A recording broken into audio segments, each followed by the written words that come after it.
চাৰিওফালে আপোনাৰ গোটেই হাহাকাৰ বৈদ্যুতৰ কিপকিপিনি শুনব ন চলিৰ দৌৰে শুনব একদিন হৈছে কি মই ঘুমাই আছোঁ ৰাতি 12টামান বাজছি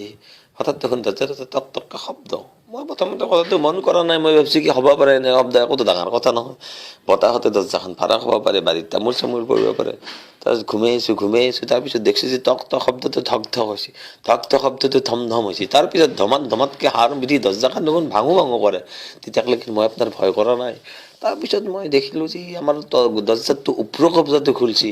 ওপৰৰ কব্জাটো খোলোতে মই কথাটো অলপ চিন্তা কৰিছোঁ যদিও মই ভয় কৰা নাই তাৰপিছত দেখিছোঁ যে তলৰ কব্জাটো খুলি পুলিচ এটা সোমাই অহা হান পাইছোঁ একে জাপে মই ভয় নকৰাকৈ উঠি কৈছোঁ কি পাছফালৰ দৰ্জাখন ঘূৰি মই বাৰী পাছলৈকে দাচছোঁ আমাৰ বাৰীৰ পাছত এটা পুখুৰী আছে পুখুৰীত গোটেই মেটকা আছে মই মেটকাৰ তলত সোমাই গৈছোঁ মই ভয় কৰা নাই কাক ভয় কৰিম কিয় ভয় কৰিম কেনেকৈ ভয় কৰিম মোৰ নিজৰ ঘৰ নিজৰ বাৰী নিজৰ পুখুৰী মোৰ নিজৰ মেটকাৰ তল